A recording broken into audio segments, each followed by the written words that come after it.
अस्सलाम वालेकुम viewers, welcome to the students platform. आज की वीडियो में हम डिसइनहिबिटेड सोशल एंगेजमेंट डिसऑर्डर को डिस्कस करेंगे।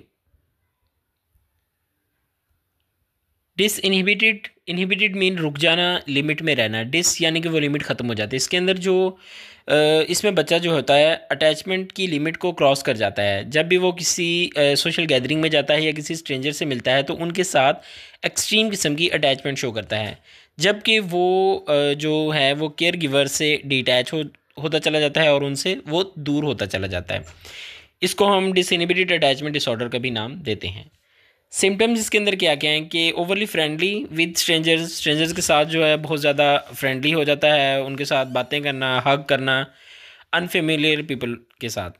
लैक ऑफ फियर है, उसे अपने इर्द गिर्द जो स्ट्रेंजर्स होते हैं उनसे कोई डर नहीं लगता, कोई खौफ महसूस नहीं होता। उनके साथ इन अप्रोप्रिएट फिजिकल कॉन्टैक्ट, जिस तरह हगिंग हो गई, किसिंग हो गई और उनकी गोद में बैठना, ये सब उसके लिए आम बात होती है। शेयरिंग पर्सनल इन्फॉर्मेशन, अपने घर की बातें जो है, फैमिली की पर्सनल लाइफ की बातें उनके साथ शेयर करता है। Difficulty understanding boundaries, trouble recognising personal space, वो ये नहीं समझ पाता कि स्ट्रेंजर्स हैं तो उनके साथ किस हद तक स्पेस रखनी है।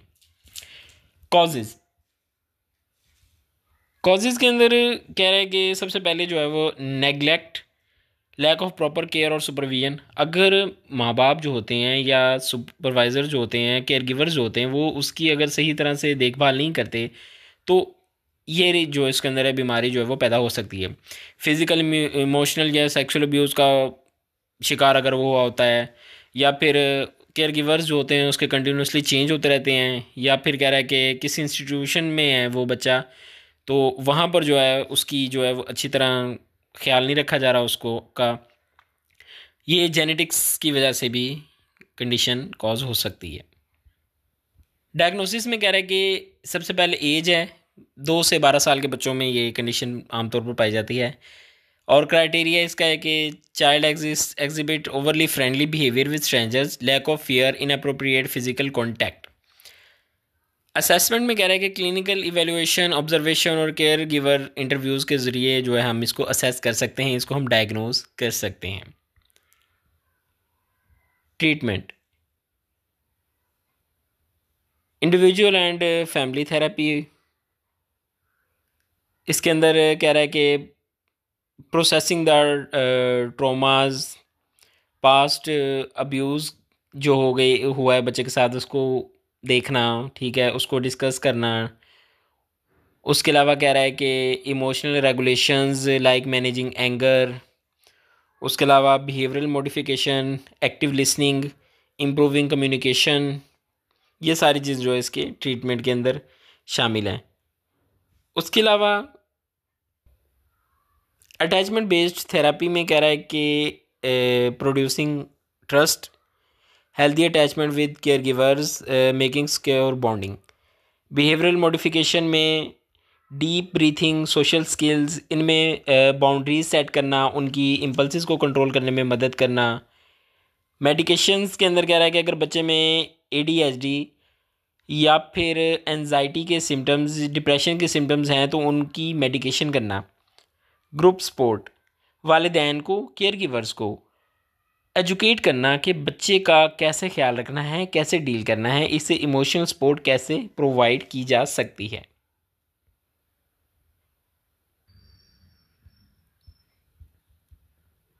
Preventions, stable care givers, predictable routines, like कह लें कि बेड टाइम शेड्यूल होना चाहिए कि किस टाइम सोना है उसने, किस टाइम उठना है, पढ़ने का क्या टाइम है, खेलने का क्या टाइम है। Emotional validation, active listening, positive reinforcement, बच्चे को गिफ्ट देना, ठीक है, उसकी तारीफ़ करना, अफेक्शन, हक देना, हक करना उसे। सोशल स्किल ट्रेनिंग, इसके अंदर है कि बच्चे को शुरू से ही अपनों की पहचान करवानी, बाउंड्रीज़ के बारे में बताना, लाइक गुड टच और बैड टच के बारे में उसे बताना।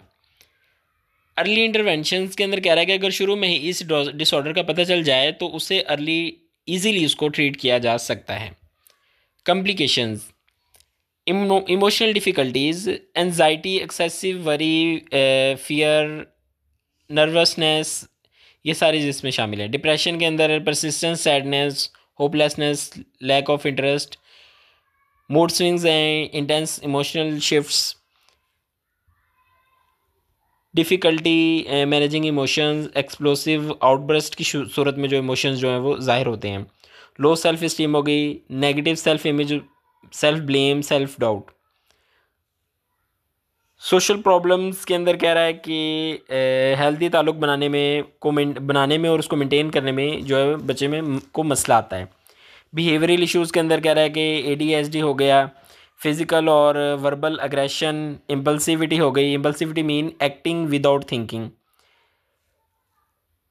इंक्रीज्ड रिस्क्स, क्योंकि ऐसे बच्चे स्ट्रेंजर्स को जल्दी जो है वो उनकी बातों में आ जाते हैं, जल्दी उन पे यकीन कर लेते हैं, इसलिए वो जल्दी विक्टिम भी बन जाते हैं और वो जल्दी अब्यूज़ का शिकार भी हो जाते हैं। कंक्लूजन्स में कह रहा है कि disinhibited social engagement disorder requires comprehensive treatment, early intervention and support can improve outcomes. जितनी जल्दी इंटरवेंशन, जितनी जल्दी हम इसको देख सकेंगे, जितनी जल्दी ये डायग्नोज होगा, जितनी जल्दी इसका हमें पता चलेगा, उतनी ही जल्दी हम जो है वो इसको जो है डायग्नोज ट्रीट कर सकेंगे।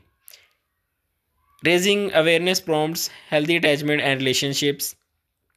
प्रॉम्प्ट्स यानी कि क्यूज़, पहले से ही इस तरह के क्यूज़ जो हैं वो देना, मतलब कि वालिदैन को सिखाना, बताना कि अगर बच्चे के अंदर ये सिम्टम्स आएंगे तो आपने जो है वो जल्दी से उसको जो है वो आपने थेरेपिस्ट के पास लेकर जाना है, चाइल्ड स्पेशलिस्ट के पास उसको जो है वो थेरेपिस्ट के पास दिखाना है, ताकि मज़ीद जो है वो इश्यूज़ क्रिएट होने से पहले जो है वो उसको ओवरकम किया जा सके, उसको वहीं पर रोका जा सके।